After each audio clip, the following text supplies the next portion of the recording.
Já abri.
Tem pouquíssima gente.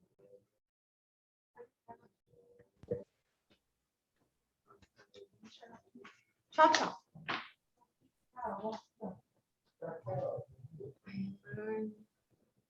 Infantil, doutora B, Ailton. Boa noite a todos. Boa noite.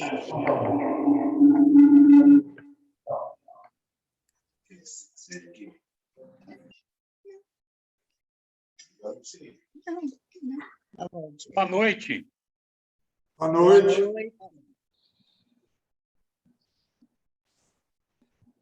Você vai fazer a apresentação?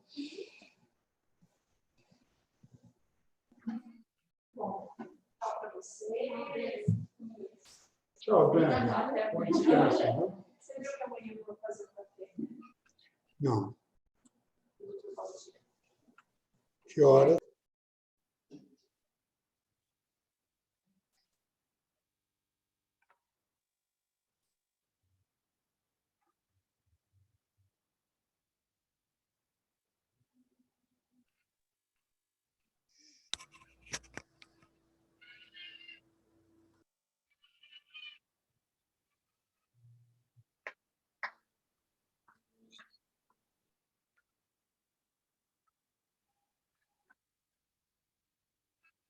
Então, abre. E o Valdir está me ouvindo? Valdir, Oi, Fernando. bom? Deu certo lá o negócio? Ó, não veio ainda, mas eu já pedi. Tá bom. Tá bom? Ok.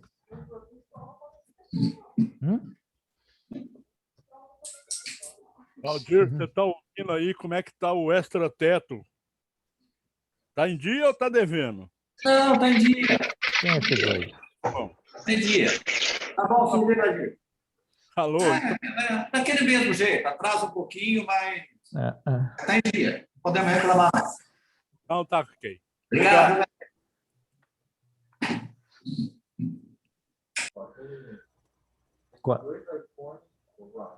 Só conferindo, só conferindo. Aqui tem muita gente fora do conselheiro.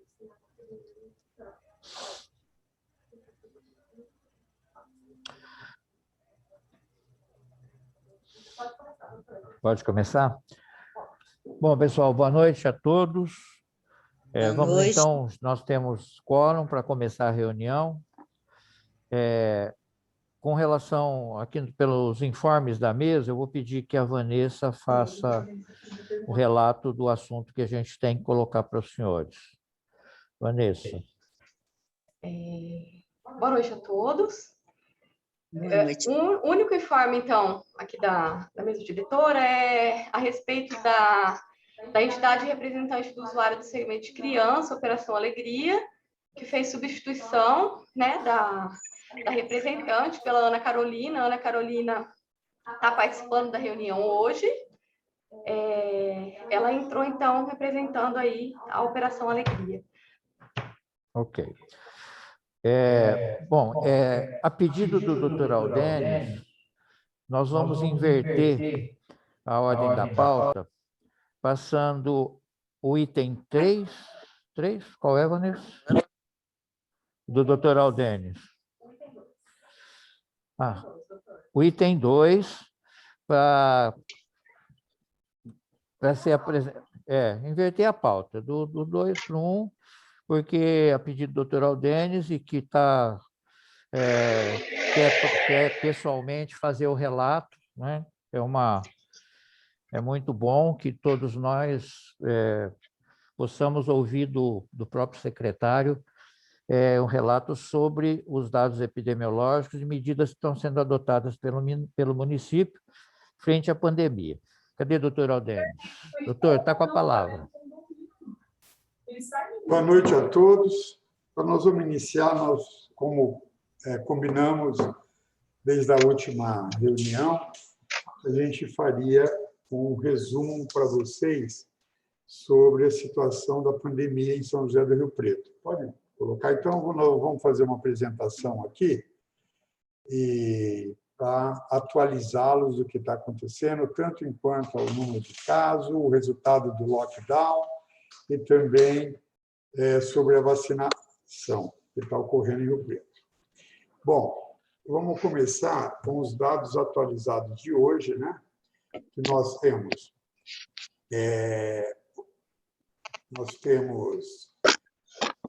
266.018 pessoas foram notificadas por estado gripal.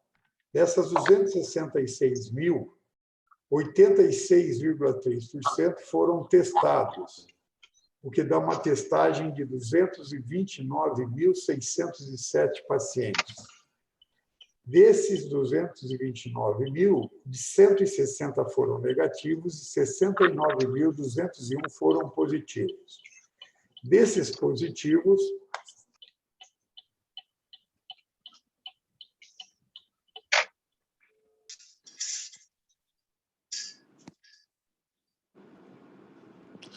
caiu.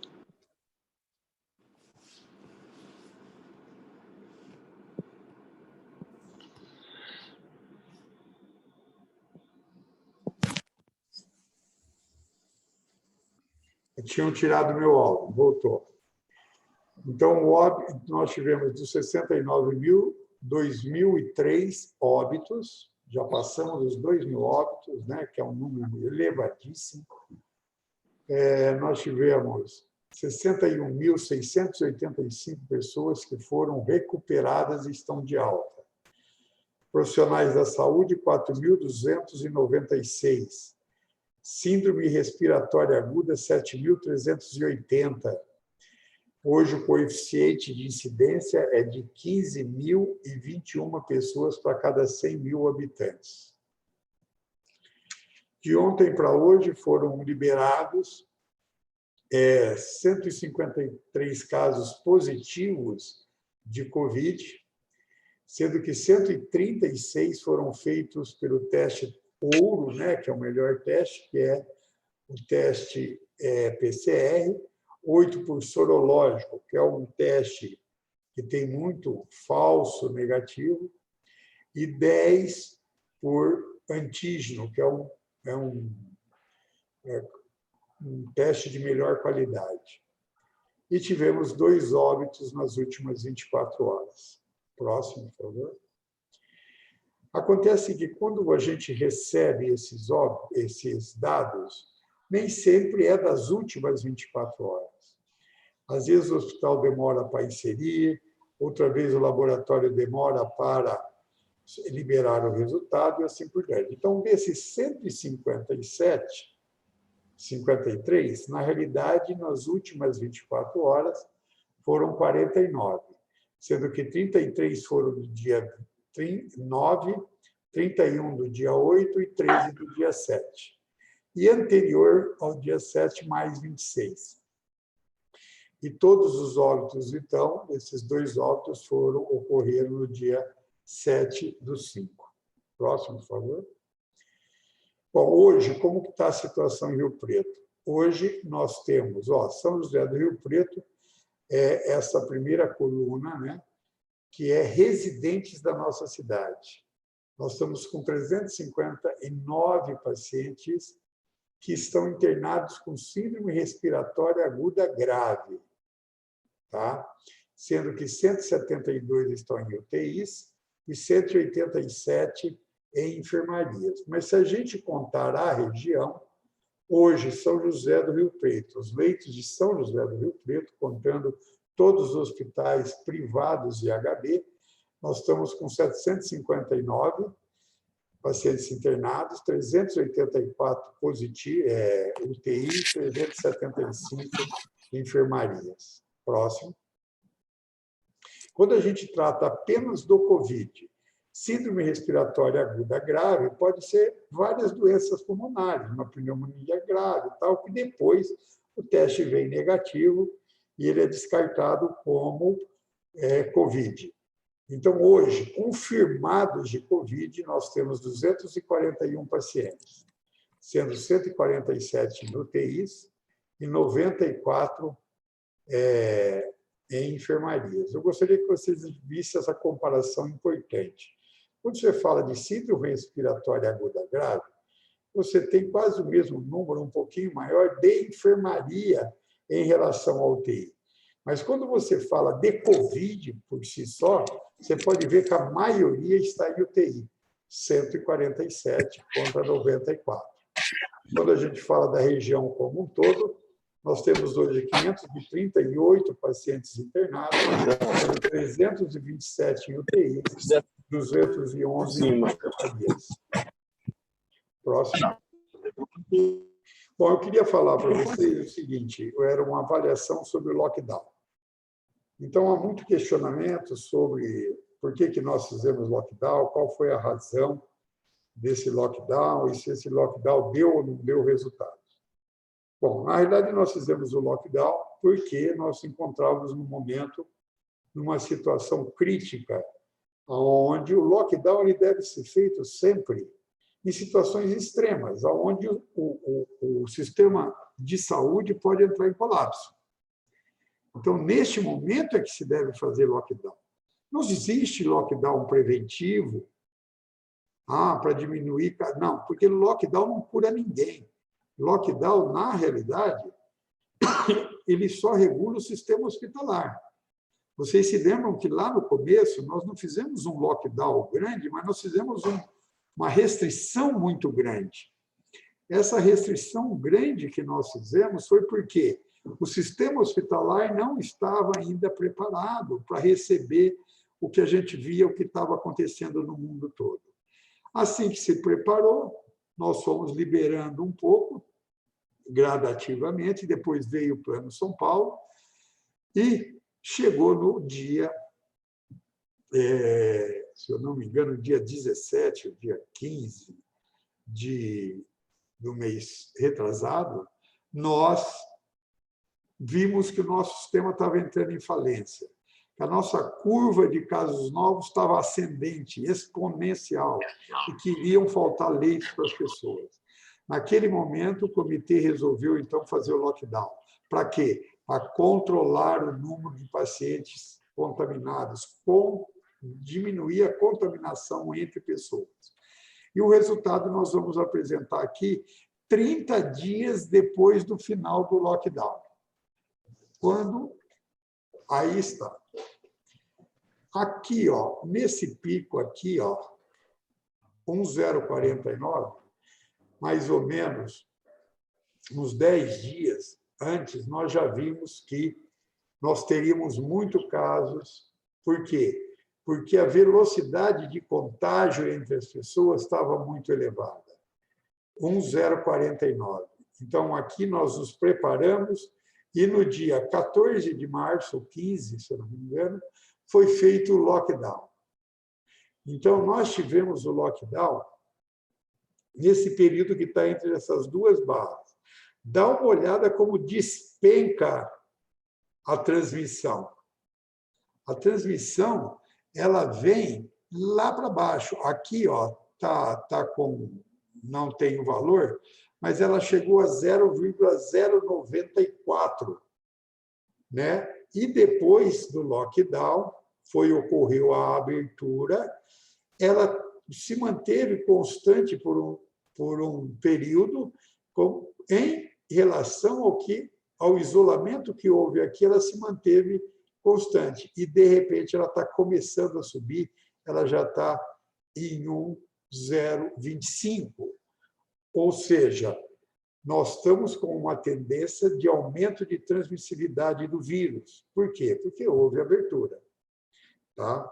Então, você vê que essa curva é muito fidedigna da transmissão viral. Ela cai quando você restringe, mantém um platô quando a restrição é grande e depois, quando libera, ela vem.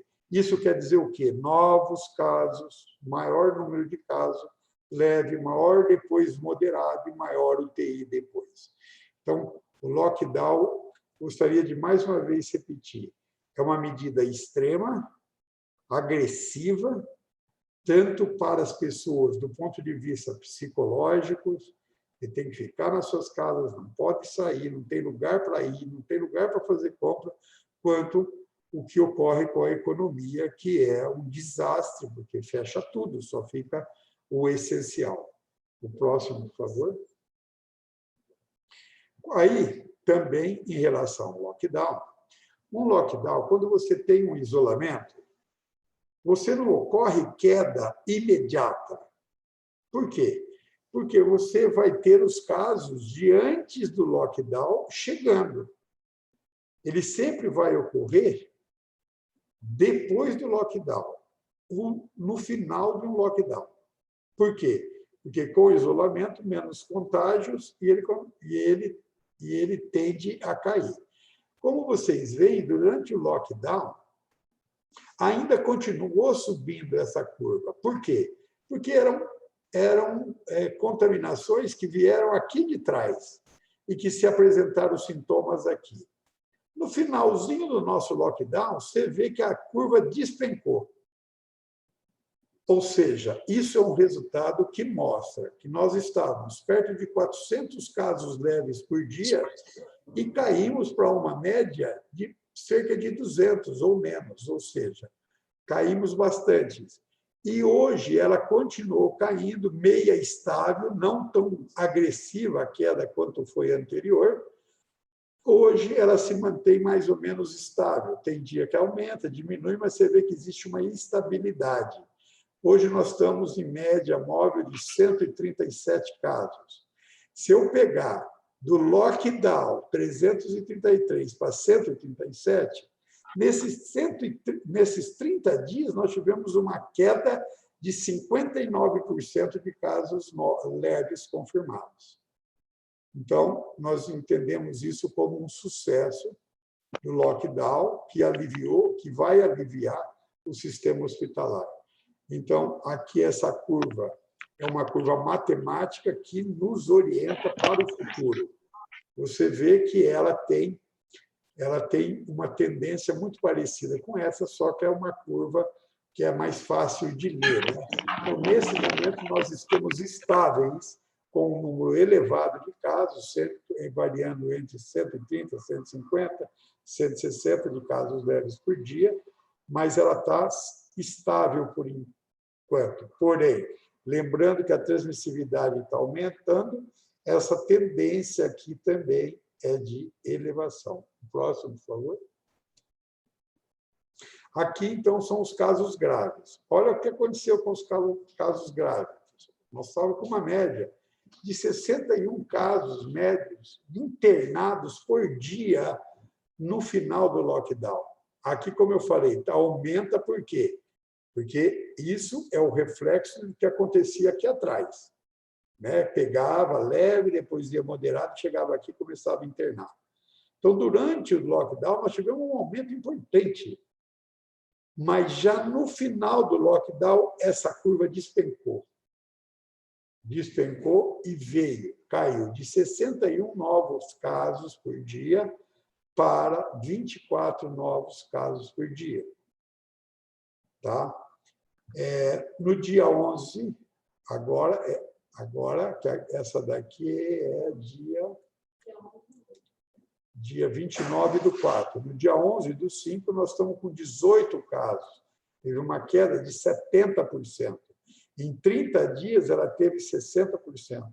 Atualmente, nós temos 70% menos internações por dia do que nós tínhamos lá no pico do lockdown. Próximo, por favor.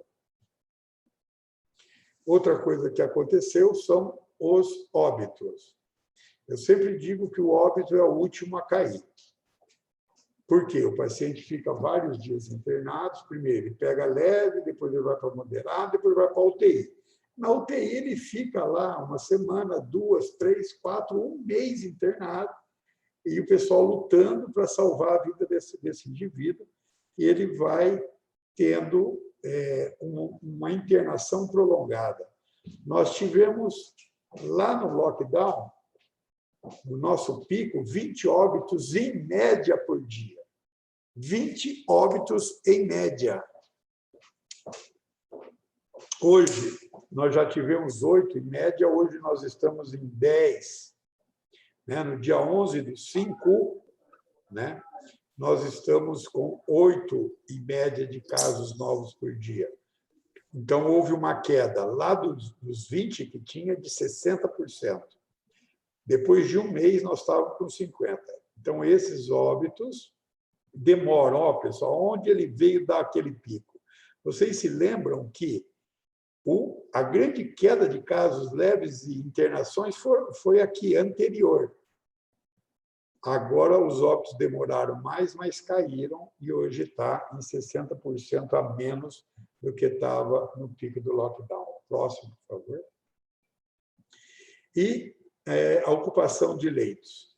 A ocupação de leitos, que chegou a 102% lá no pico, hoje está em 85%. Hoje não. 30 dias após, estava com 85%. Tá?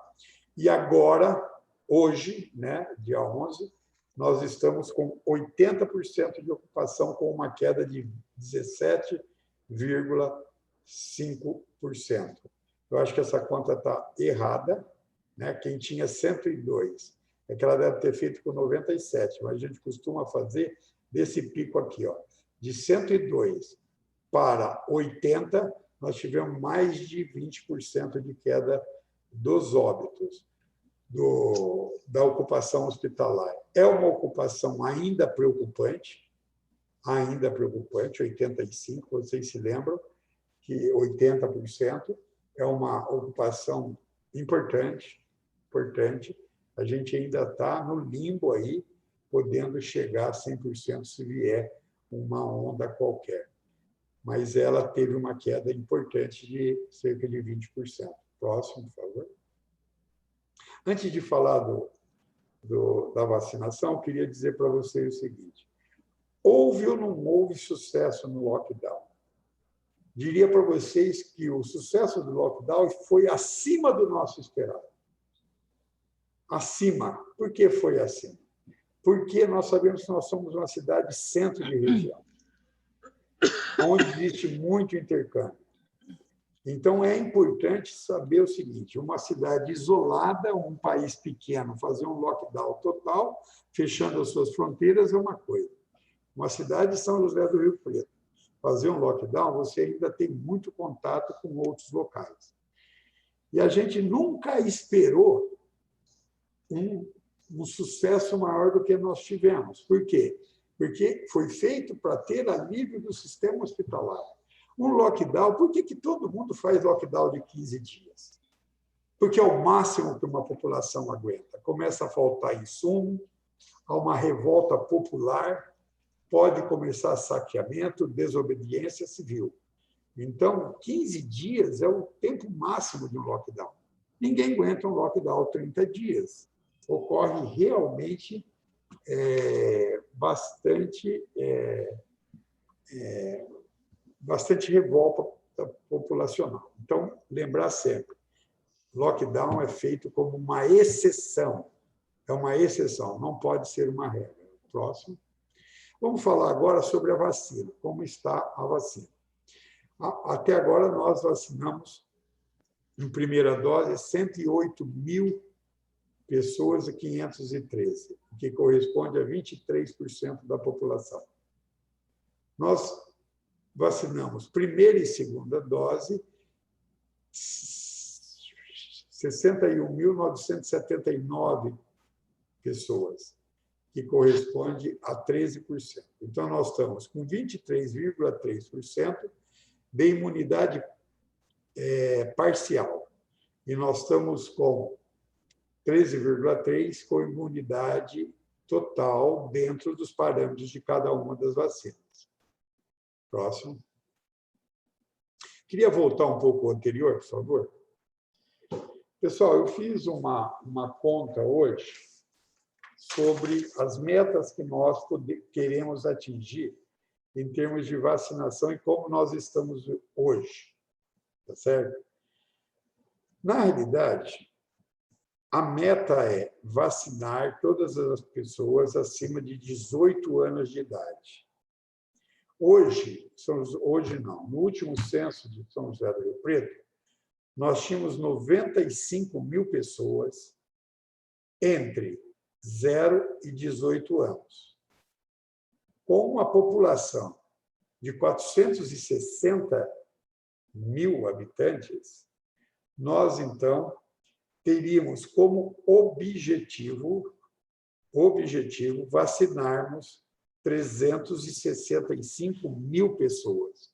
Por quê? 95 mil, que são as crianças até a adolescência, 18 anos, não estão dentro do programa do Ministério. Então, a meta nossa são 365 mil pessoas vacinadas. Se nós contarmos que nós já vacinamos com primeira dose 103 mil pessoas, que está parcialmente imunizado, tem vários trabalhos, por exemplo, que mostram que a AstraZeneca, uma grande parte da população, depois de 21 dias, já tem o seu sistema imune ativado. Se nós contarmos que hoje nós temos 70 mil pessoas que pegaram Covid e que essas pessoas também se imunizam, é uma imunização natural, chamada imunização em massa, ele adquire a imunidade. Se nós cortarmos metade disso, que pegou Covid e também tomou vacina, nós vamos chegar entre os 70 mil que teve Covid a uns 35 mil pessoas que já estão imunes também. Se tirarmos também 95 mil que nós não vamos vacinar nessa primeira etapa, hoje nós vacinamos, nós temos praticamente, tirando os assintomáticos, 36% da população está já imune. Daí eu vou pular para essa questão de 36,6% imunes. Fala-se muito em terceira onda, existe grande possibilidade de ter uma terceira onda, né? Contando a abertura, contando hoje com quem anda na cidade, hoje parece que não existe mais pandemia, né? Bares funcionando e assim por diante. As limitações hoje são muito pequenas pelo Plano São Paulo. Porém, nós temos que lembrar que na segunda onda nós não chegávamos a 5% de pessoas imunes vacinadas. Então, nós podemos ter uma terceira onda, mas eu não acredito numa terceira onda hoje. Com 36, se a gente esperar mais 15 dias, isso vai chegar a quase 50% da população vacinada. Se a gente pensar que nós teremos uma terceira onda, eu não acredito que ela seja tão devastadora quanto foi a primeira. Porém, se ela tiver o mesmo número de pessoas, será um desastre, porque hoje não existe mais condições de se abrir novos leitos. Por quê?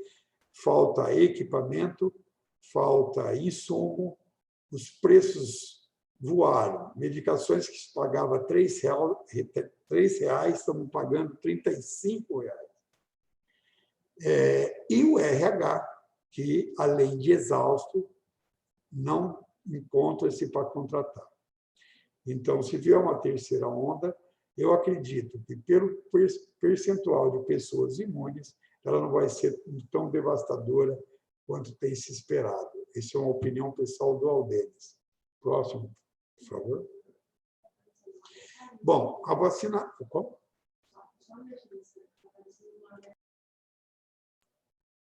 Pode continuar? A vacinação contra a Covid, comorbidades e deficientes.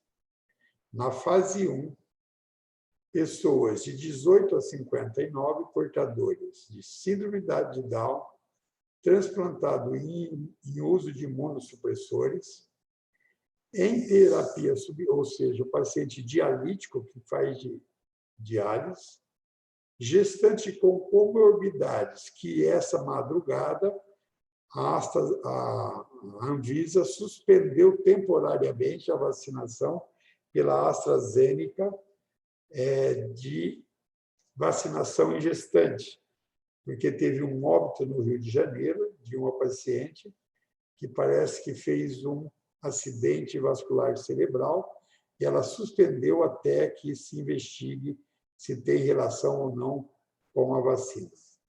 Então, essa etapa, gestante com comorbidades, foi temporariamente suspensa.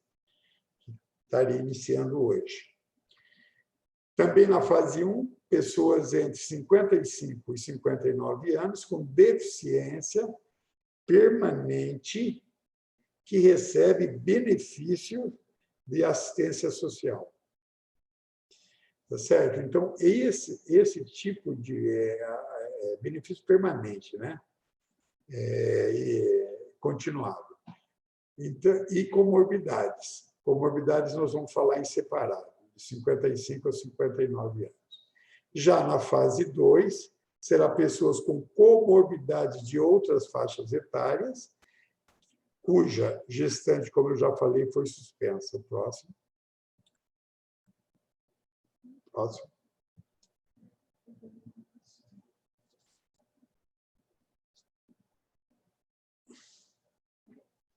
Bom, a vacinação da Covid-19. Então, na fase 1, começou dia 10 de maio e foram feitas vacinações de 18 a 50 anos das seguintes condições. Volta. Deixa eu só tirar, porque eu tenho que clicar, está aparecendo essa mensagem na tela.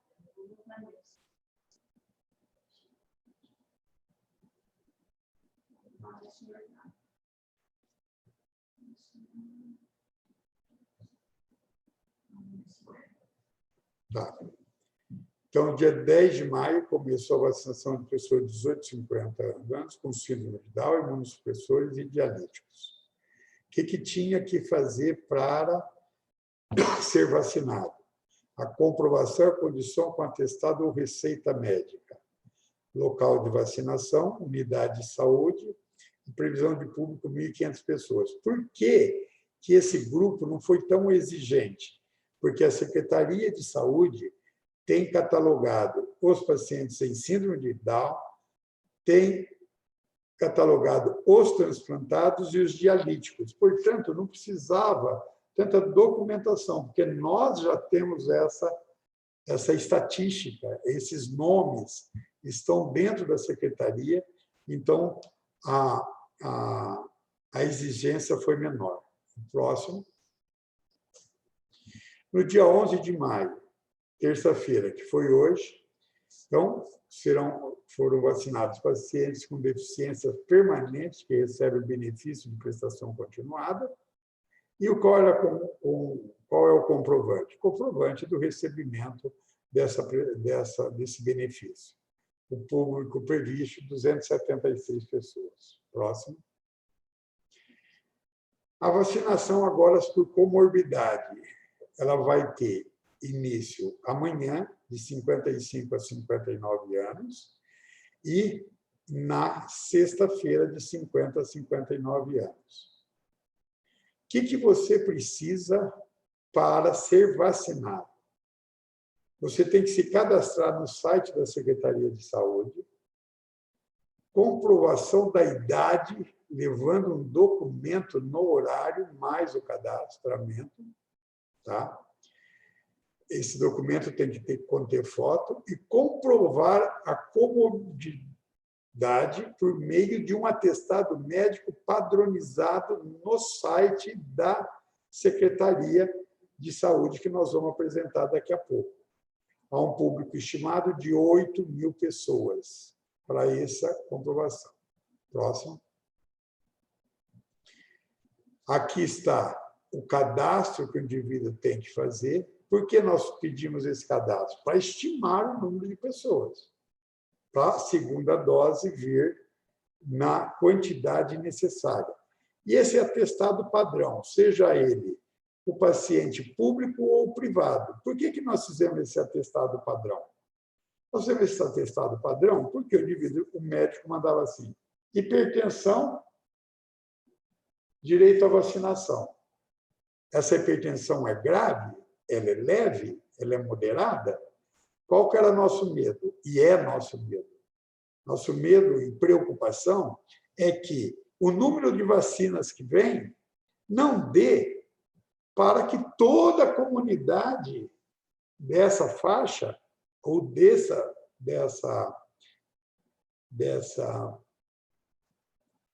dessas comorbidades possam ser vacinados. Então, o que nós fizemos? Nós dividimos em etapa 1, vamos ver se tem no próximo.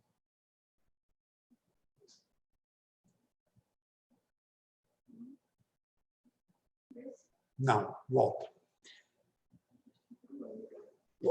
Volta ao anterior. Então, nós dividimos as comorbidades, não, o próximo. Nós dividimos em etapa 1, etapa 2 e etapa 3.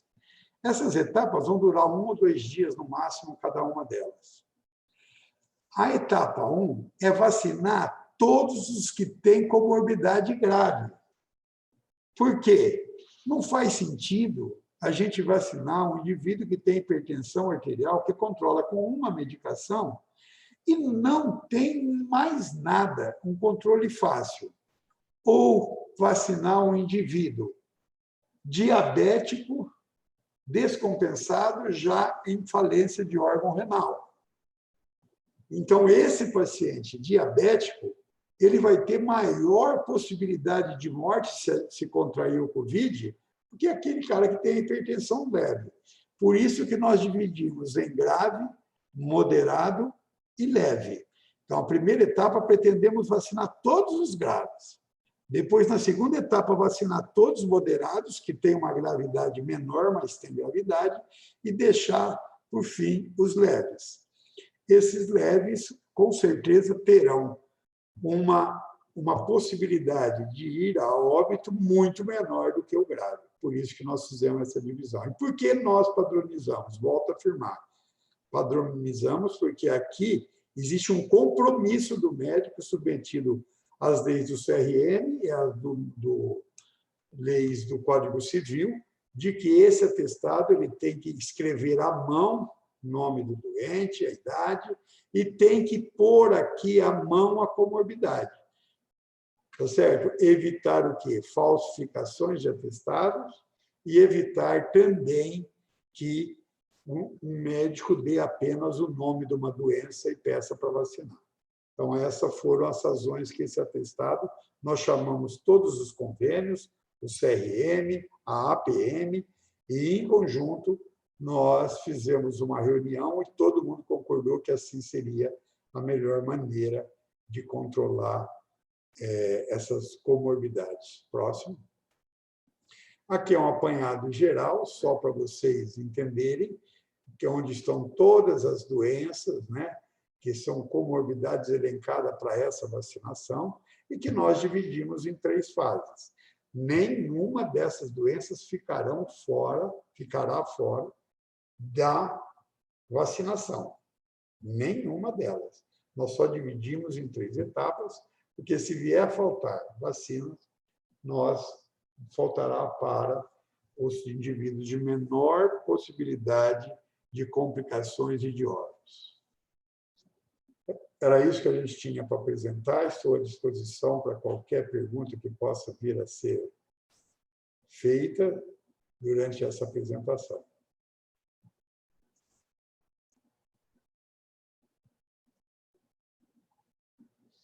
Abrir.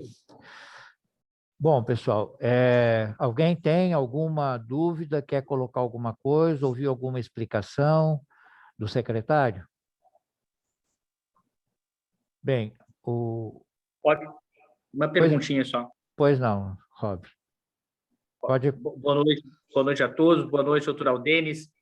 Só uma dúvida, né? O senhor falou que na terceira onda nós devemos ter um impacto menor em razão da vacina, da imunização de forma geral da população. Eu creio que sim também, convirjo aí com a sua ideia. Uma pergunta, doutor, que talvez fosse interessante para elucidar isso. Nós temos em Rio Preto hoje alguma pesquisa mostrando, como em alguns outros locais, o impacto que a vacinação teve dentre os profissionais de saúde, haja vista que esse é um público que já está praticamente inteiramente vacinado. Nós temos assim, gráficos de redução de mortalidade. E aí eu vou fazer um outro item dentro dessa mesma pergunta, né? Há uma polêmica em redes sociais dizendo que não, que algumas pessoas que vacinaram duplamente, mesmo assim vieram a óbito. Nós temos números em Rio Preto que mostram isso, percentual de pessoas duplamente vacinadas que adoeceram, percentual de profissionais de saúde que adoeceram e que vieram a óbito, mesmo após o processo de vacinação. Eu acho que esses números, esses gráficos, poderiam transmitir uma segurança maior à população. Temos isso? Essa é a minha pergunta. É o seguinte, a primeira pergunta, né? Nós estamos com um trabalho em andamento. Esse trabalho em andamento está sendo coordenado pelo Dr. Maurício para ver o impacto da vacinação nos profissionais da saúde e também em idosos. Ver qual foi esse impacto. Esse é um trabalho que está em andamento, né, porque alguns deles ainda não deu tempo de fazer segunda dose e assim por diante. Então, esse trabalho está sendo feito. O outro trabalho que você colocou, nós não iniciamos ainda, porque nós temos muita segunda dose para ser dada ainda, né? Então, eu acho que a hora que completarmos essas 100 mil doses de vacinas, primeira e segunda dose, eu acho que nós temos que iniciar um tratamento, sim. Nós sabemos que as eficiências da vacina, elas são muito controversas, né? Você sabe que a AstraZeneca, ela soltou 95, depois soltou 75, porque foi tudo feito às pressas, não é isso? A Corona, falaram em 50% inicialmente, agora estão falando em 70%. Então, quem toma 2 doses de vacina, ela, na realidade, não pode se sentir totalmente imunizadas. Por quê? Porque nós sabemos que tem aí uma margem que varia entre 20%, 30% ou até mais por cento que não se imuniza, né? Porque a eficiência da vacina tem demonstrado que não é 100% que se imuniza. Nós temos casos, sim, de pacientes que tomou 2 doses e foi a óbito. Ou seja, pegou Covid novamente e foi a óbito. Por isso que a gente sempre reforça. Tomou vacina, mas não quer dizer que pode sair livremente. Ele tem que continuar com todos os cuidados que ele tinha antes de ter tomado, porque nós não sabemos se esse indivíduo é ou não imunizado ainda. Existe um teste que está sendo realizado hoje, principalmente, se eu não me engano, o que é muito fidedigno é chamado exame neutralizante. Esse exame neutralizante ele não vai estudar simplesmente o nível de anticorpos, se é presença ou não de anticorpos. Ele vai desde a memória imunológica do indivíduo e mais vários fatores que diz realmente ele está ou não imunizado. Só que ele não está disponível ainda no mercado para que todo mundo possa utilizar. É um exame caro que está sendo feito só em laboratórios particulares. Então, só com esse exame, com quer dizer, a crença de que ele realmente chega a isso, que a gente vai saber quem tomou 2 doses se imunizou e quem tomou 2 doses não se imunizou. Obrigado por responder. Falou. Mais alguém? Eu gostaria de saber se nós temos casos também de reincidência de quem já teve a Covid e voltou a ter a Covid nesse período já. Já temos aqui em Rio Preto histórias. Existe, aqui em Rio Preto tem alguns casos, isoladamente. Não é um número significativo, mas tem sim. O Covid, aí existe 2 polêmicas.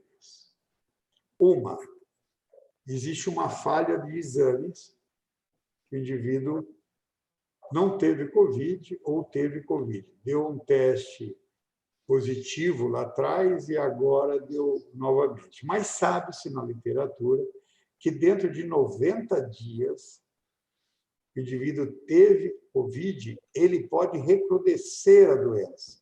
Não é pegar novamente, ele recrudesce a doença.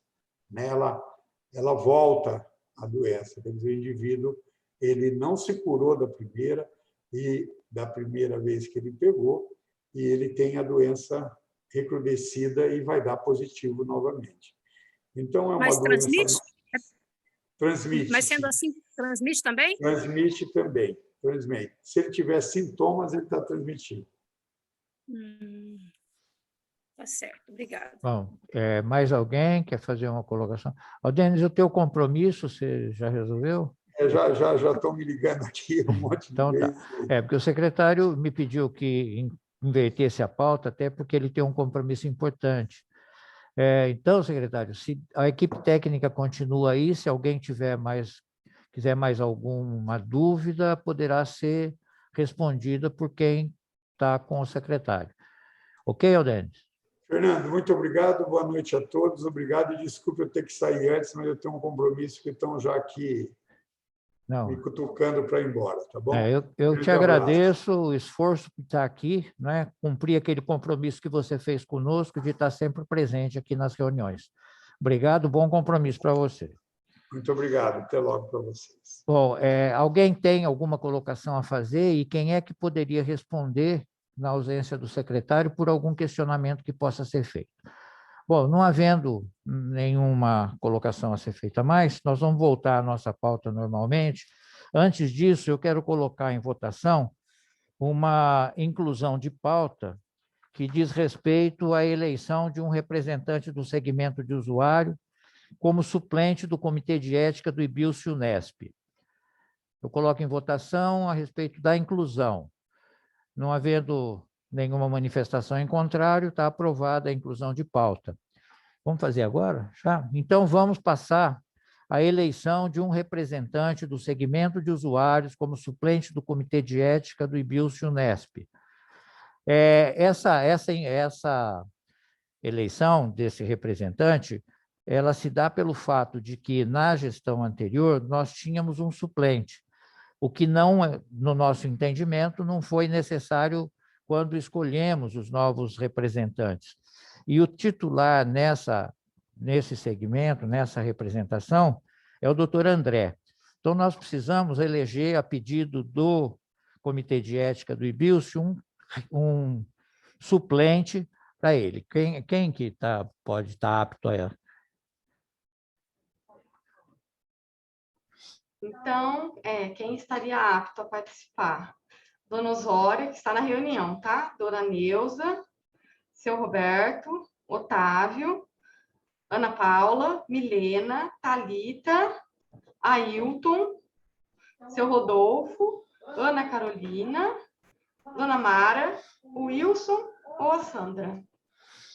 Bom, entre os relacionados, quem é que se habilita? Quem que se candidata? Ana Carolina, é que chegou? É. Eu me habilito, porque eu estou em pouca comissão. Isso. Tá, alguém mais? Eu me habilito, mas eu gostaria de entender um pouco mais qual que seria exatamente o meu papel. Aí... Agora, o momento é difícil de te explicar, mas é o seguinte, o Conselho Municipal de Saúde, ele tem sempre um representante nos comitês de éticas das faculdades, das universidades, então tem que participar das reuniões do comitê de ética de cada uma dessas instituições. Então, o nosso representante ele teria que entrar em contato com esse comitê, porque cada um, né, em cada instituição, tem um calendário, tem as demandas próprias, enfim.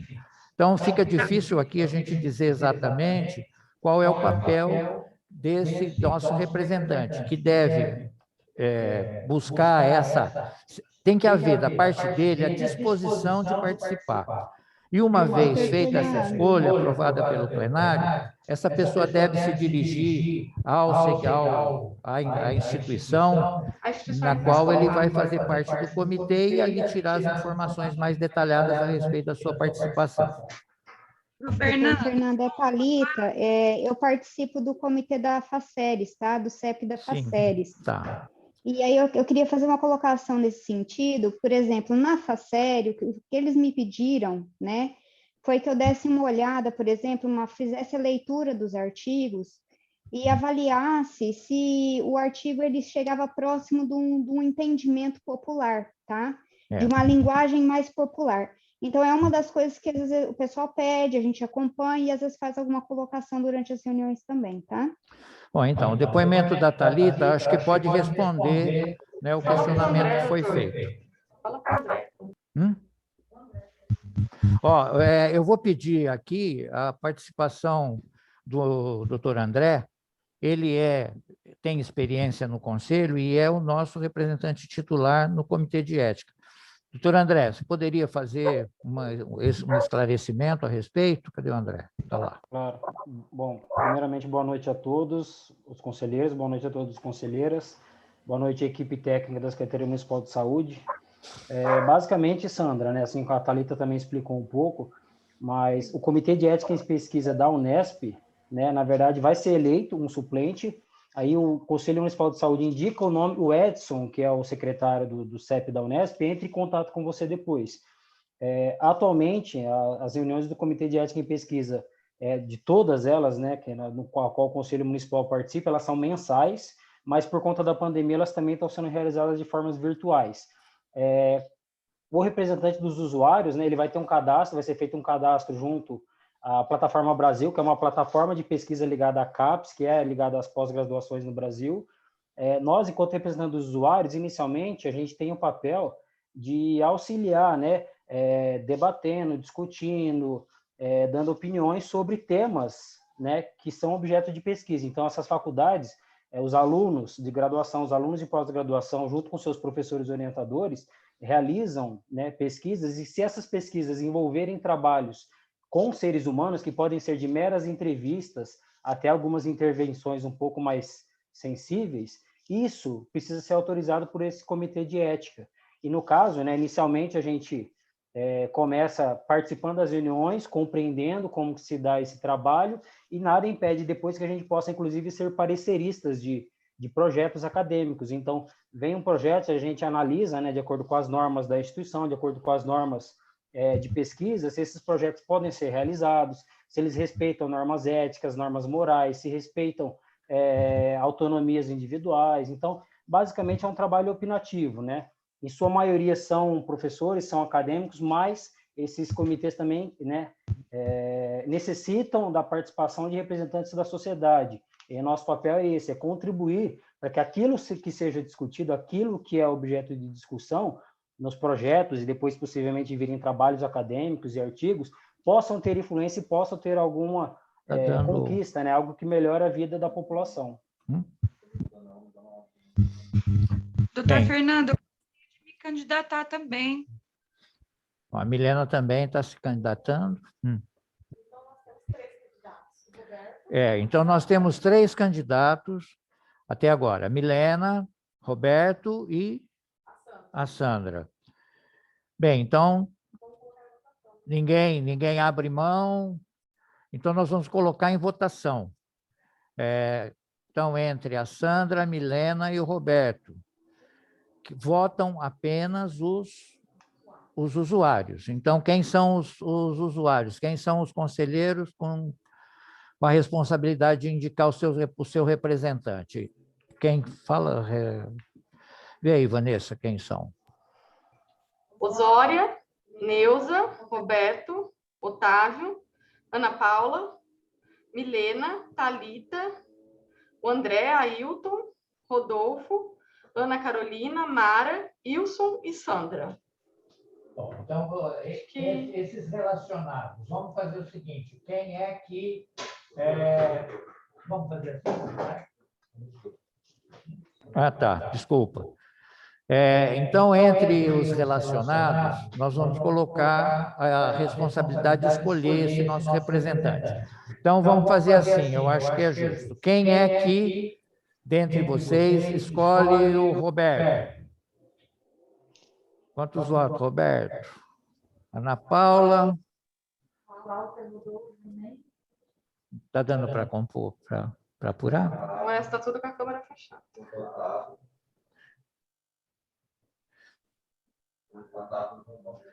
Se der maioria, morreu. Quantos foram? Só 3. 3. E na Milena? A Mara? A Nilza. Thalita? Tem mais? Está contando aí? Ana Carolina?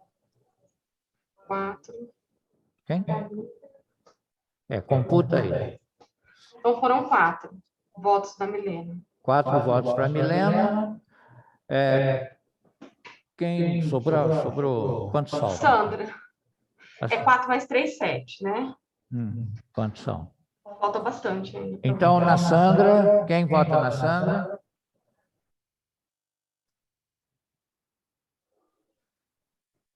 Por favor, se manifestem. Bom, não havendo outras manifestações... Senhor presidente, eu me abstenho da votação. Tá, ok. Depois que faça registrado. Tá.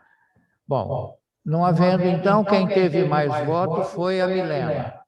Concordam? Bom, não havendo nenhuma discordância, está escolhida a Milena para ser a representante do Conselho, como suplente do Comitê de Ética do IBIL-SUNESP. Então, vamos passar para outro ponto da pauta, que seria o primeiro item, né, que deu espaço para que o segundo fosse colocado em discussão, Ele diz respeito à discussão e votação para a realização da 12ª Conferência Municipal de Saúde. Existe a comissão já deliberou, né, a conferência, então nós temos aqui uma deliberação, que não é lógico, tem que passar pelo plenário, da comissão que existe para tratar exclusivamente... O que é que está aparecendo aqui, gente? Dessa questão da realização ou não da conferência em função das dificuldades que nós teríamos para realizar um evento que normalmente reúne muitas pessoas, 200, 300 pessoas, como nós tivemos em eventos anteriores, e também a partir de uma recomendação do Conselho Nacional de Saúde, que sugere que, não havendo a possibilidade da realização dessas conferências, que se lance mão de decisões, de recomendações, decisões tomadas em eventos anteriores. Então, eu vou pedir para a Camila que ela faça leitura de um parecer que foi elaborado aqui pela nossa assessoria jurídica a respeito do assunto. Boa noite a todos. Vamos lá. A Conferência de Saúde é um dos principais espaços democráticos de construções políticas de saúde no Brasil, e como controle social e a fiscalização de execução de políticas públicas no âmbito do SUS. Ela conta com um amplo fórum de debates e com a participação de toda a sociedade civil e representantes do governo, a fim de avaliar, planejar e definir as ações e diretrizes que melhorem a qualidade dos serviços de saúde pública. Ou seja, a Conferência de Saúde é um espaço de diagnóstico e debate que objetiva orientar o início do planejamento plurianual da gestão, em todas as esferas do governo. É na Conferência de Saúde que a população pode expressar suas demandas e pleitear as ações e serviços de saúde que atendam às suas necessidades. Deste modo, deve-se reforçar a importância das conferências de saúde, tendo em vista que elas se prestam à função de fortalecer a democracia no SUS como condição necessária para uma saúde pública, universal, integral e equânime para todos os brasileiros, promovendo a participação e o controle social. A organização da conferência requer criteriosamente a mobilização da população, a ampla divulgação nos meios de comunicação, a organização da programação da conferência, compondo mesas de debates e momentos de deliberação em torno das ações a serem encaminhadas ao gestor, acerca do plano de saúde, entre outras. E ainda, após a conferência, o Conselho de Saúde deve colocar em prática tudo o que foi discutido e deliberado na conferência. Sendo assim, é importante ressaltar que no período em que estamos vivendo, marcado pela pandemia do Covid-19, e pelas necessárias políticas de distanciamento social, os municípios, estados e o Distrito Federal devem manter as normas sanitárias sugeridas pela OMS e pelo Ministério da Saúde. Deste modo, tendo em vista a dificuldade de organização e planejamento de uma conferência online, uma vez que é necessário programas específicos e que podem não atender à demanda, e ainda que a participação dos usuários é de suma importância, e nós sabemos que o acesso virtual dos usuários nem sempre é possível. E ainda, a gente, considerando que o Conselho Municipal de Saúde de São José do Rio Preto realizou no ano de 2018 e em 2019 a etapa municipal que antecede a 16ª Conferência Nacional Obrigatória, prevista pela Lei Federal 8142 de 90, o adiamento da conferência não acarretará prejuízo nenhum aos usuários, pois devido ao momento de tamanha crise epidemiológica mundial, não foi possível nem sequer colocar em prática a abordagem da última conferência, visto a necessidade de manter um foco na pandemia. Dessa forma, o Conselho Nacional de Saúde, ele emitiu uma resolução, que é a 649, de 12 de novembro de 2020, onde disciplina medidas relativas ao funcionamento excepcional do Conselho de Saúde diante da possibilidade de retomada das atividades do controle social, onde prevê que deve seguir as normas nacionais e internacionais de segurança sanitária e epidemiológica vigente, dada a sua necessidade para a garantia e o zelo pela integridade física dos participantes. Assim, eles orientaram pela prorrogação da conferência presencial para o primeiro semestre de 2022, caso as condições sanitárias nacionais e locais permitam. Assim, nós discutimos com a comissão de conferência que as propostas anteriores a gente ainda nem sequer foi colocado em prática, né, com a chegada da pandemia. E sugeriu-se que fosse inserido no plano plurianual municipal as propostas que não foram contempladas ou que ficaram prejudicadas com o início da pandemia. Bem, feita. Nós, e também pela manifestação da comissão, especificamente que trata da realização da conferência, a proposta é que essa conferência prevista para quando que seria? Né? Seria agora, porque as decisões tiradas dessa conferência teriam que ser colocadas no plano plurianual do município. Então, como foi dito, a conferência anterior, que foi muito produtiva, foi muito rica em discussões e propostas, elas não foram sequer levadas em consideração em função do período sanitário excepcional pelo qual a gente vem passando. Então, não há, em relação à realização virtual, não há a menor possibilidade, assim, de se fazer alguma coisa de acordo com as necessidades, de acordo com a importância de um momento como esse.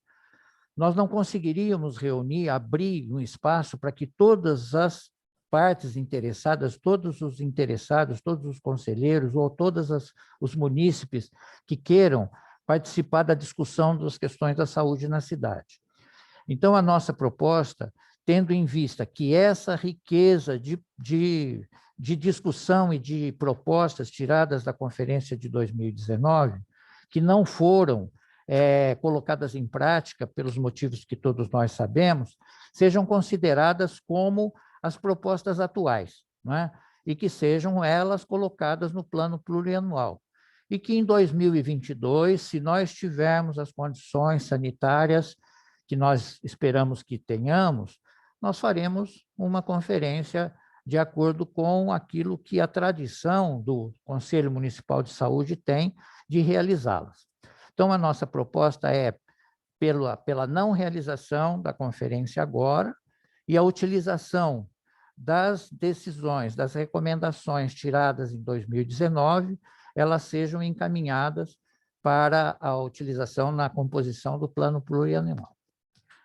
Só lembrando que a última reunião a gente recebeu também a saúde mental. Fala para acrescentar. A Vanessa vai acrescentar alguma coisa. Lembrando também que na última reunião foi deliberado, né, em plenário, que a Comissão de Saúde Mental faria discussões relacionadas à proposição de ações, né, e metas relacionadas especificamente à saúde mental também para o plano. Então, apresentaríamos à Secretaria de Saúde o relatório das últimas conferências, com as propostas, mais as propostas advindas dessa discussão realizada na Comissão de Saúde Mental. Ivadir, você quer fazer alguma... Pois não, Ivadir, tem a palavra. Boa noite a todas e Cadê, a todos. Ivadir? Liga o teu microfone, Ivadir. Meu microfone está ligado. É o seguinte, eu tenho uma dúvida. Ivadir, você já gastou teu tempo. Quanto aos novos conselheiros... Quanto aos novos conselheiros, eles participaram da última conferência? Se participaram, se estão a par do que a gente discutiu lá na última conferência, eu concordo que seja... Pois agora, se eles não participaram, seria ideal que eles recebessem esse material que a gente discutiu lá e a gente marcasse uma nova reunião para eles estudarem o que foi discutido lá e depois aprovarem aqui, né? É isso.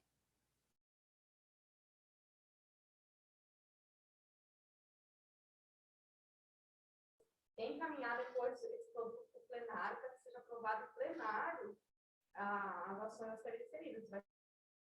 Tá, elas vão vir de novo.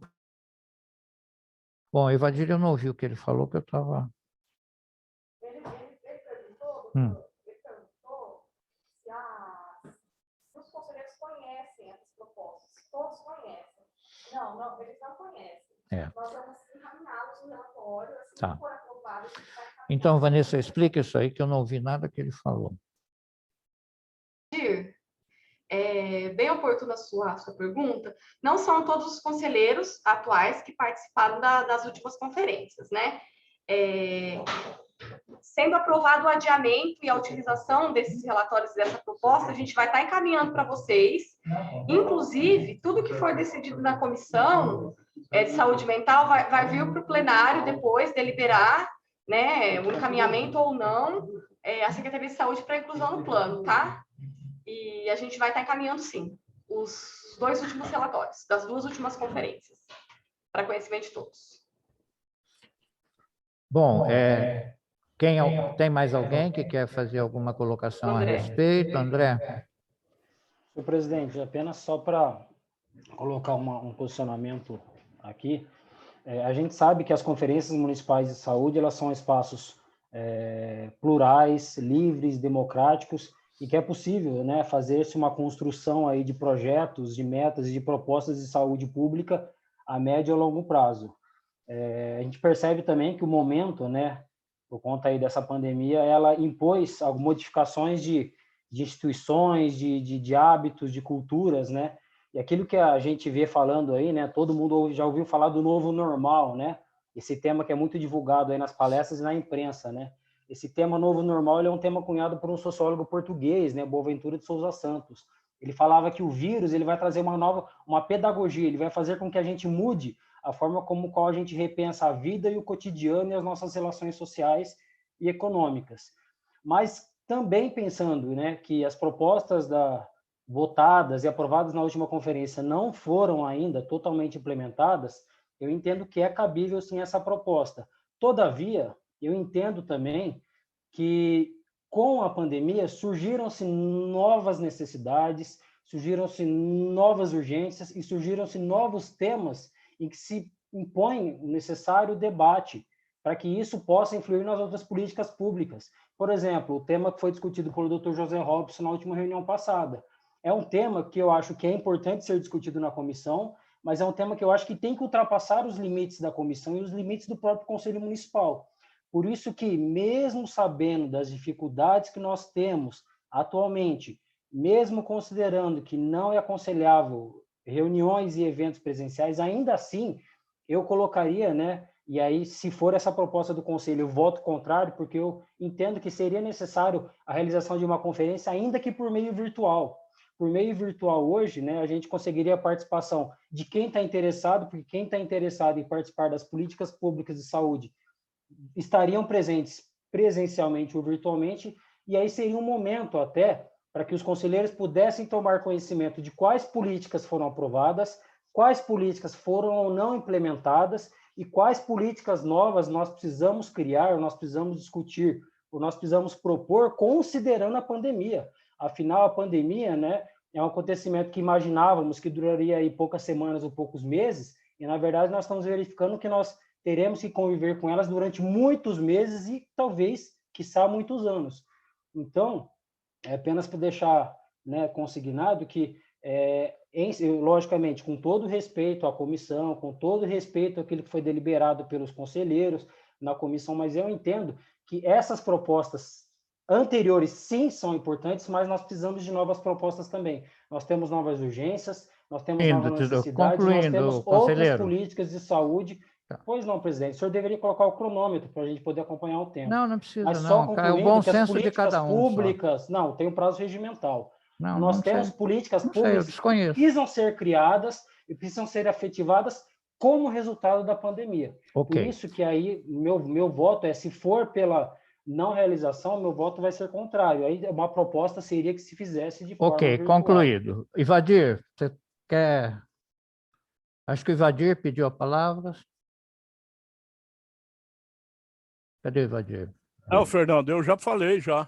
Ok. Então, a Sandra...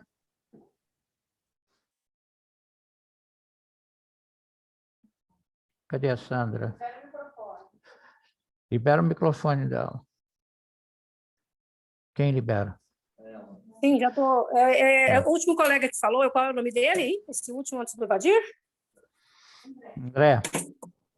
O André, eu faço das palavras dele as minhas palavras. É exatamente isso que eu falaria para vocês também nesse momento. Ok. Bem, então, feito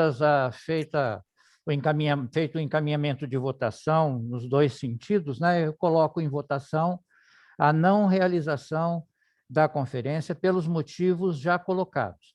Eu concordo com o que foi colocado pelo doutor André, mas aqui eu posso testemunhar que as dificuldades que nós teríamos seriam muito grandes e inviabilizaria a participação democrática que nós sempre tivemos nas conferências anteriores.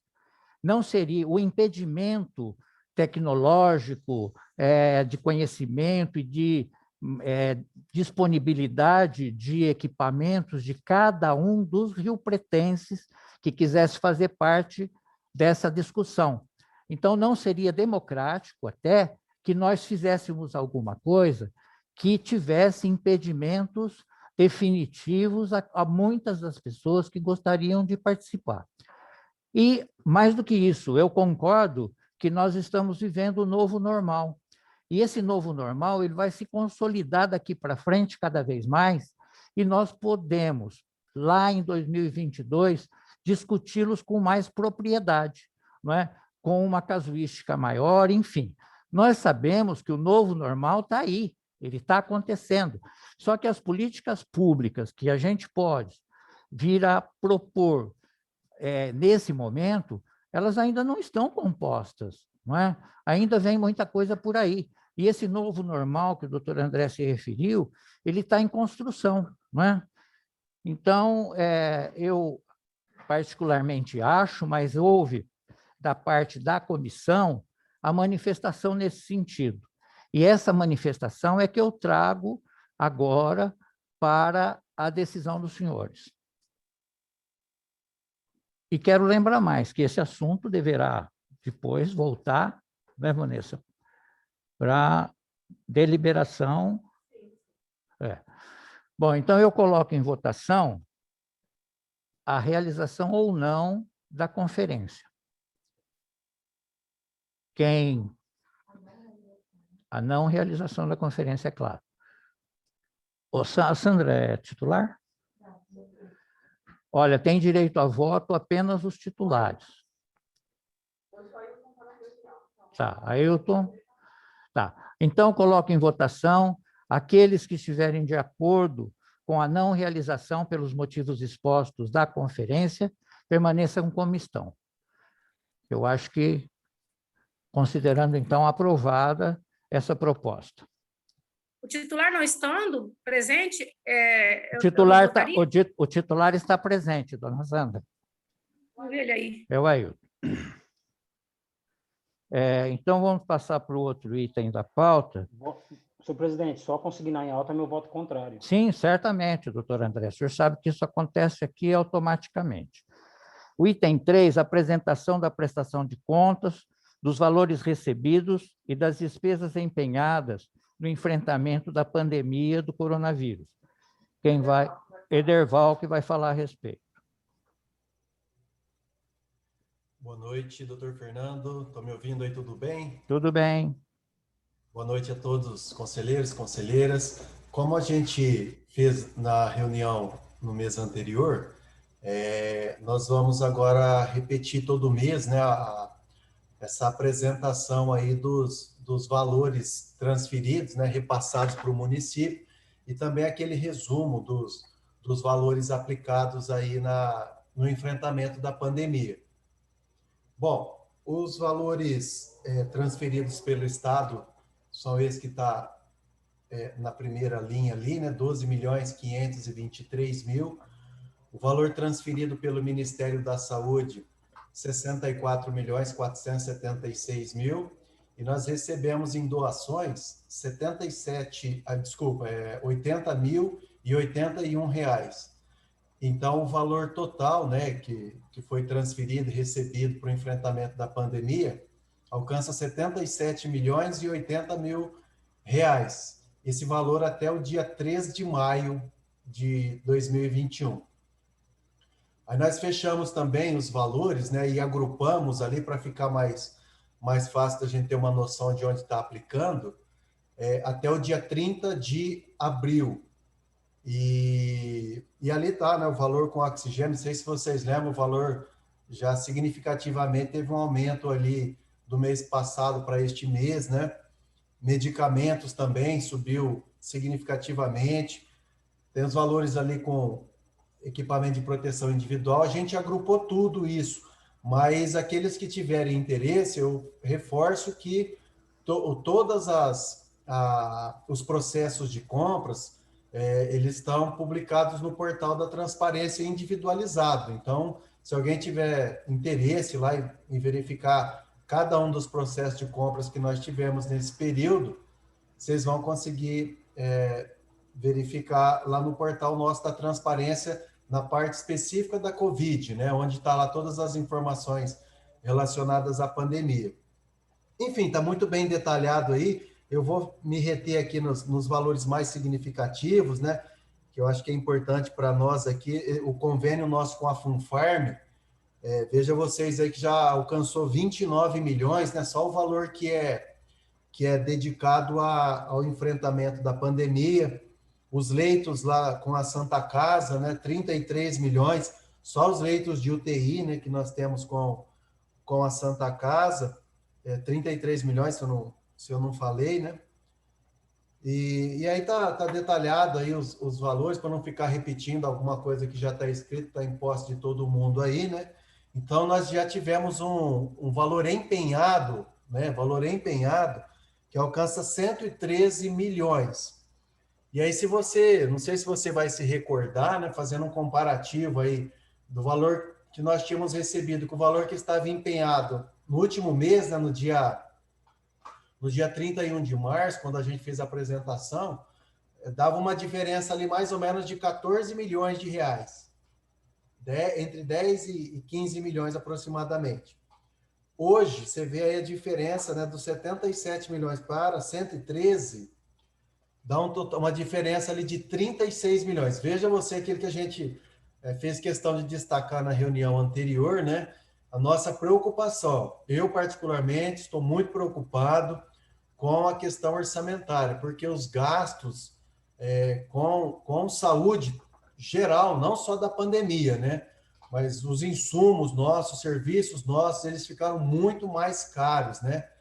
Então, você vê que está galopante, assim, essa diferença e a gente tem realmente uma preocupação aí a mais, que é a situação financeira e orçamentária, que até o ano passado nós estávamos tranquilos, né? O valor que foi transferido ano passado foi muito maior do que as despesas que foram executadas ali, né? Nós transferimos esse recurso para esse ano, mas veja você que a gente já superou esse saldo aí há muito tempo e estamos aí investindo, né, outros recursos, recurso próprio do município ou valor transferido para ações de atenção básica, média e alta complexidade, nós estamos tendo que aplicar aí no enfrentamento da pandemia, que está dando essa diferença de 36 milhões. Fora isso aí, nós temos ali 22 milhões 127 mil, que são os funcionários do quadro próprio, né, os estatutários, da folha de pagamento própria da prefeitura, que não está nesse valor aí, seria um valor adicional, né? Mas que trabalham nas nossas unidades de saúde, né? E a gente paga com recurso que a gente chama fonte 1, né?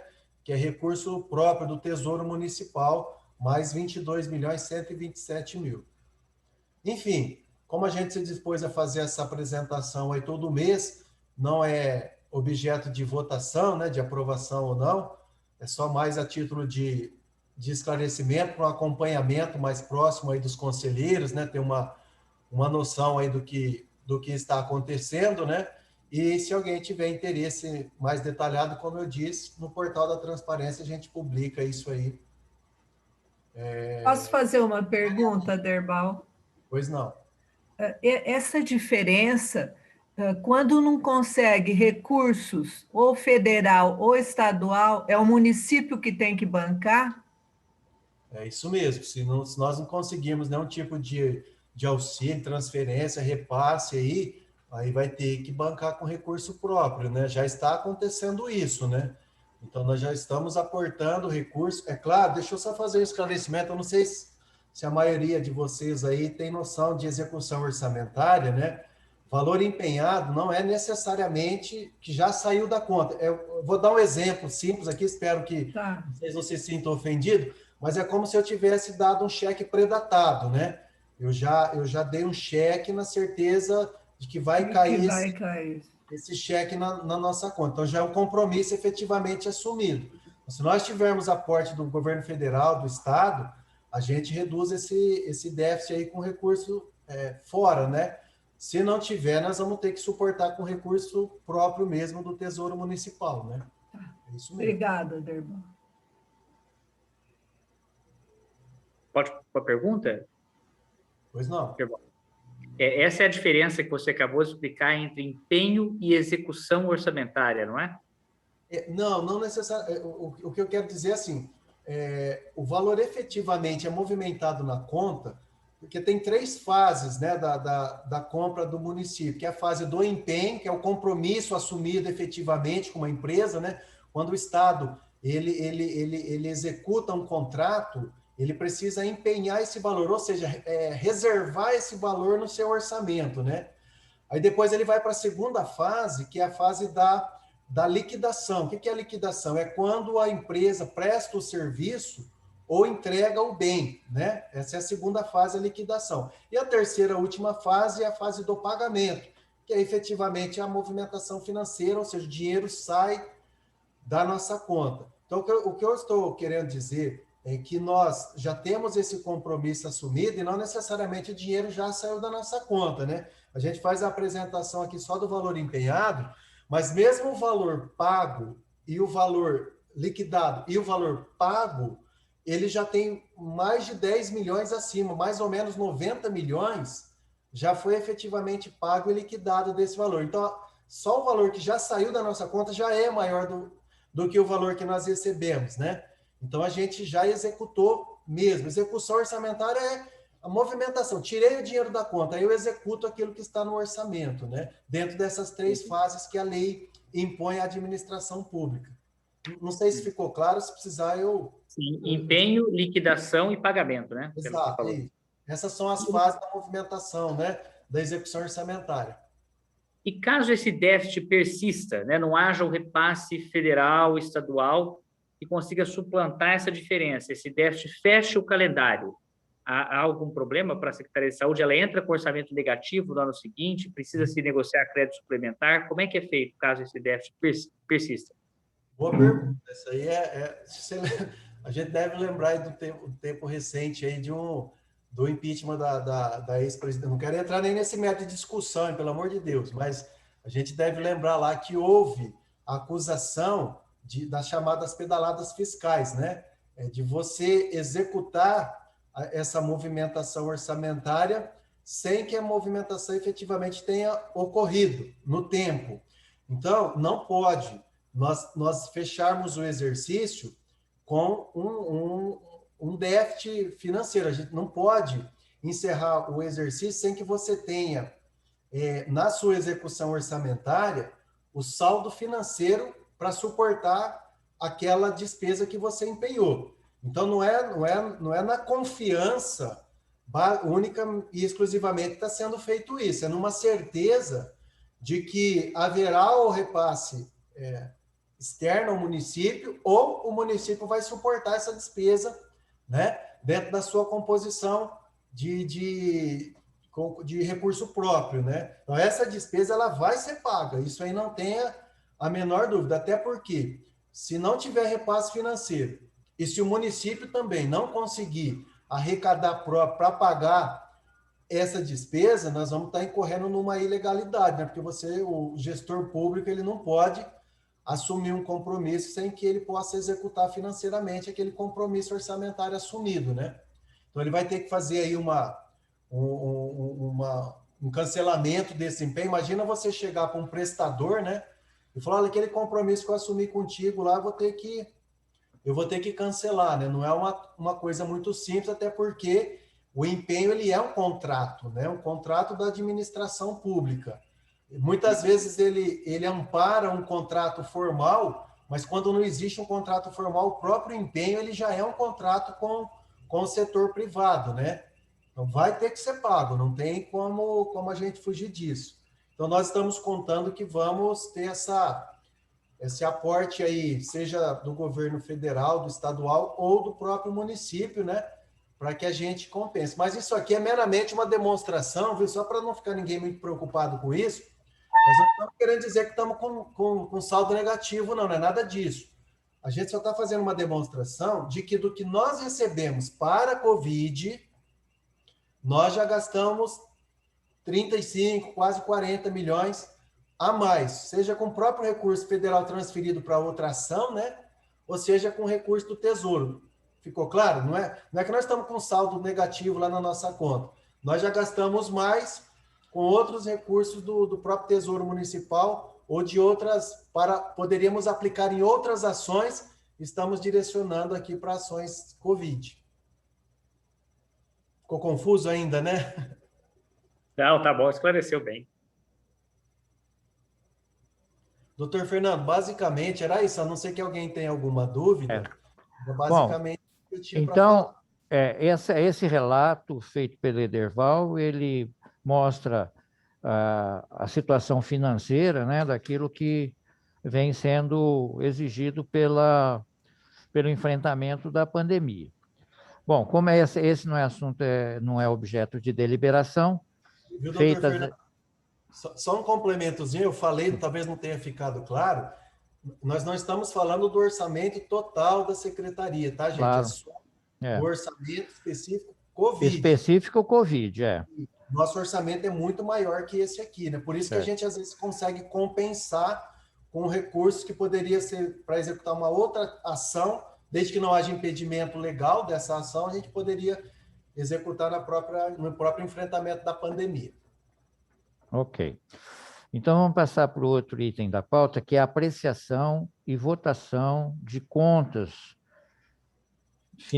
final de recursos financeiros aplicados no exercício 2020, relativos ao convênio 439/2016, no valor de R$ 2.000.000 celebrado com o Estado para aquisição de equipamentos para o Complexo Pró-Saúde. Acho que é você também, né, Ederval? Também, doutor. Eu vou só fazer um breve... Posso já começar, doutor? Pode. Eu vou só fazer um breve esclarecimento, porque, às vezes, uma boa parte dos conselheiros são novos, né, e nunca acompanharam esse tipo de ponto de pauta aqui. Então, os 4 próximos pontos de pauta é a respeito de prestação de contas. Mas deixa eu só fazer um esclarecimento que é comum para os 4. São recursos que nós recebemos do Estado, especificamente nesses casos aqui, e que a gente vai prestar contas desses recursos para o Estado, para o DRS 15, né? Que é o Departamento Regional de Saúde aqui do Estado.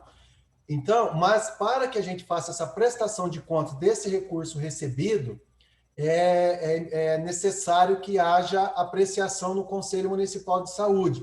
Então, é por isso que a gente tem que apresentar para os senhores aqui, né? Mas a prestação de contas efetiva, ela vai se dar lá no Estado, tá bom? Bom, então esse primeiro aí, que é o item 4, né, da nossa pauta de hoje aqui, ele está falando, como o doutor Fernando disse, de um recurso de R$ 2.000.000, né, que foi transferido pelo Estado para aquisição de equipamentos lá do Complexo Pró-Saúde. Aí, se você puder passar o slide para frente, isso, é no valor total do convênio 439 de 2016, já faz um certo tempo que esse recurso foi transferido, né? Num valor total de 2 milhões. E o valor que foi sendo aplicado durante os anos, a gente fez prestação de contas nos anos anteriores, né? Mas restou em 2020 um saldo ali de mais ou menos R$ 40.000, que é o que nós estamos prestando contas nesse ano de 2020, que seria o saldo remanescente aí desses 2 milhões, que deu esses R$ 40.000. Aí o próximo slide, então, ele é mais ou menos aqui, gente, só para vocês terem uma ideia, um extrato bancário. Isso aqui é o que a gente extraiu, a informação que a gente extraiu do extrato bancário, né, para que vocês tenham uma ideia. Então, tinha um saldo financeiro no finalzinho de 2019 de R$ 41,24. Aí foram adquiridos, né, nesse ano aqui, 5 equipamentos de monitoração de pressão arterial, né, que deu um total exatamente de R$ 40.000. Aí sobrou um saldozinho financeiro ali de R$ 210,56, que acabou, como não dava para comprar mais nada, ele já foi restituído para o Estado. Então, hoje nós não temos nenhum saldo financeiro ali nessa conta, né, que é uma conta específica para a utilização desse recurso. Então, encerramos 31 de dezembro com saldo zero. Aí o próximo slide, por favor, é só um resumo, né, do que nós mostramos ali no anterior. Se tiver um próximo slide, por favor. Aqui são fotos ali do Complexo Pro Saúde, né? Isso, pode ir passando, é só para a gente ter um auxílio visual aí da estrutura. Muitos dos equipamentos que hoje estão lá foram adquiridos com esses 2 milhões de reais aí, né? Pode ir passando, por favor.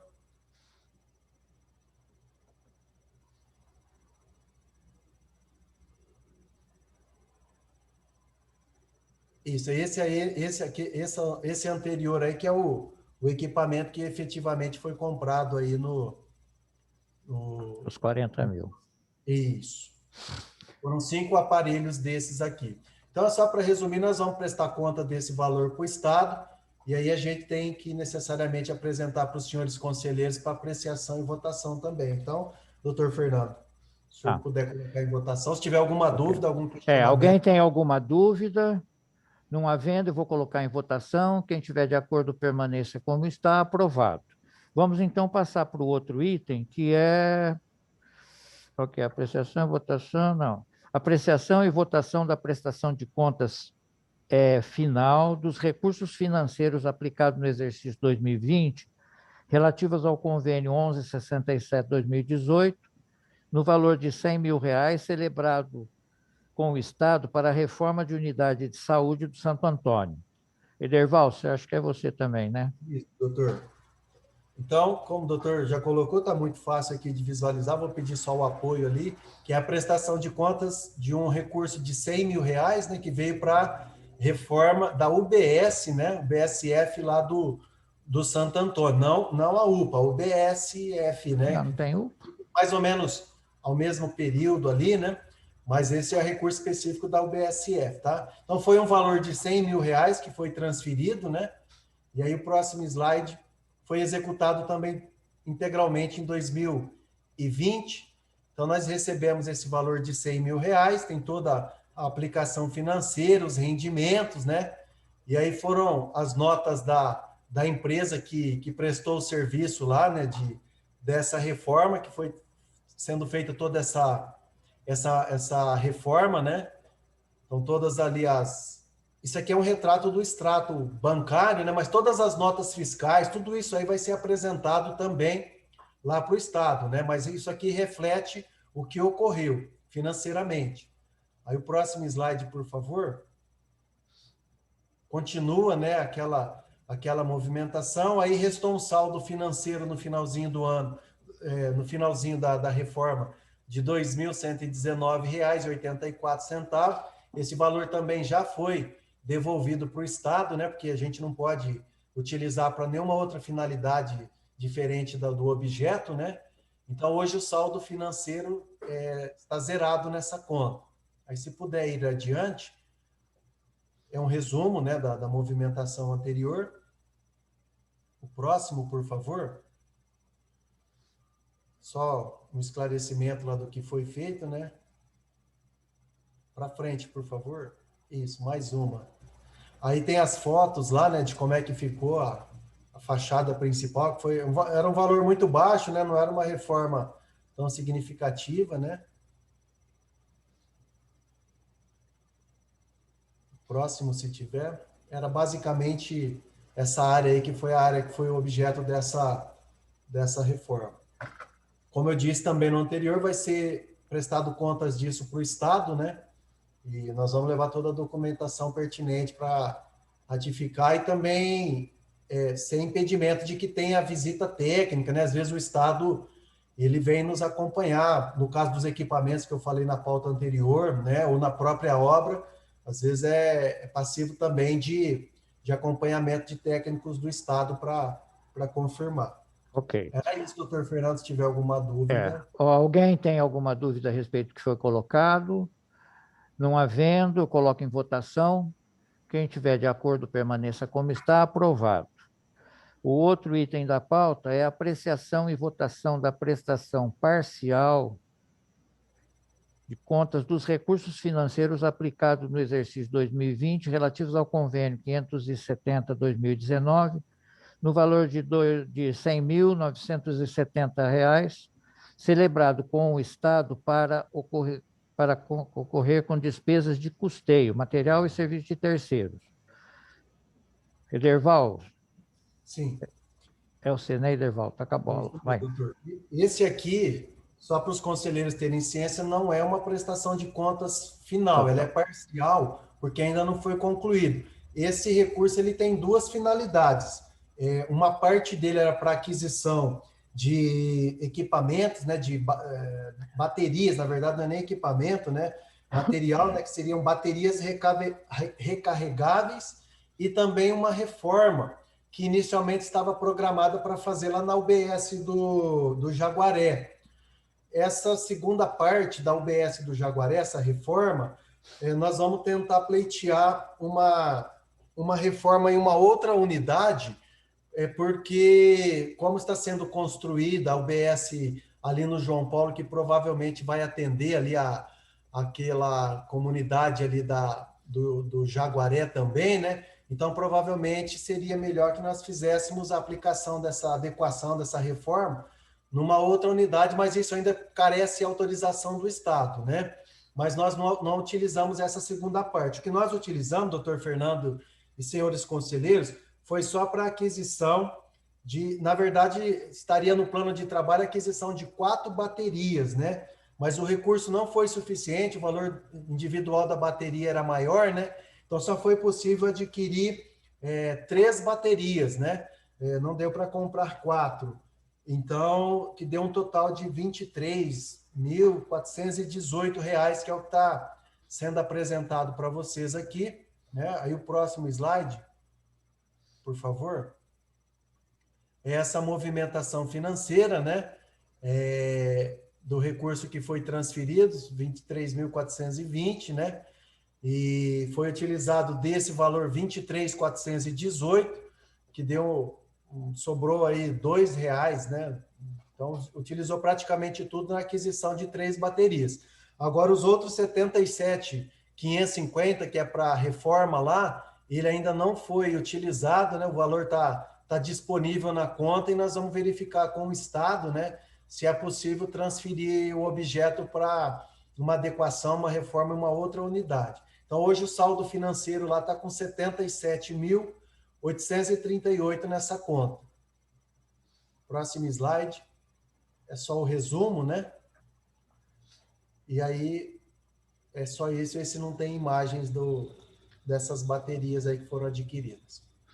Bom, alguém ficou com alguma dúvida? Quer algum esclarecimento?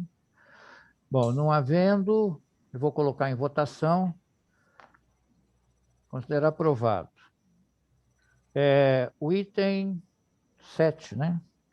Apreciação e votação da prestação de contas final dos recursos financeiros aplicados no exercício 2020, relativos ao convênio 605/2019, no valor de R$200 mil, celebrado com o Estado para ocorrer com despesas de custeio, aquisição de insumos, seringa com agulha acoplada para aplicação de insulina.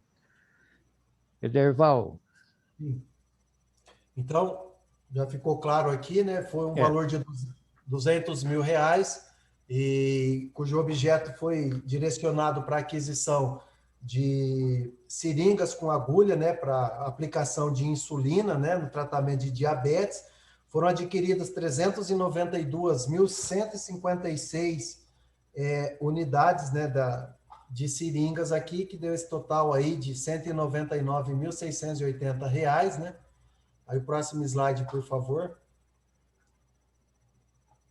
É a movimentação financeira, né? Recebemos R$200 mil, e aí houve um saldo remanescente ali de R$ 1.377,85, que foi restituído para o Estado. Então, hoje já deu como executado plenamente, né? Nós não temos nenhum saldo financeiro nessa conta. Aí o próximo slide, por favor, é um resumo, né, do anterior. Então, foram adquiridos, esse aí foi executado plenamente, né, com a aquisição de seringas de insulina, e nós vamos também, igual os demais, prestar contas por Estado desse valor. Era isso, doutor Fernando. Tá. Alguém tem alguma dúvida? Quer mais algum esclarecimento? Bom, não havendo, quem tiver de acordo permaneça como está, ninguém se manifestou, considero aprovado. Então, vamos passar para o item 8º, que é a apreciação e votação de prorrogação do convênio 002-2019, Secretaria Municipal de Saúde, com o Hospital Adolfo Bezerra de Menezes, pelo período de 12 meses. Ederval também? Sim, doutor. Então, vamos. Seria a Ana Carolina, mas ela não pôde estar conosco. Mas esse aqui, doutor Fernando e senhores conselheiros, é o convênio que nós já temos já há muitos anos com o Hospital Bezerra de Menezes, né, para atendimento ambulatorial e hospitalar na área da psiquiatria, né? Acho que todos os conselheiros, mesmo aqueles mais novos aqui, já têm conhecimento.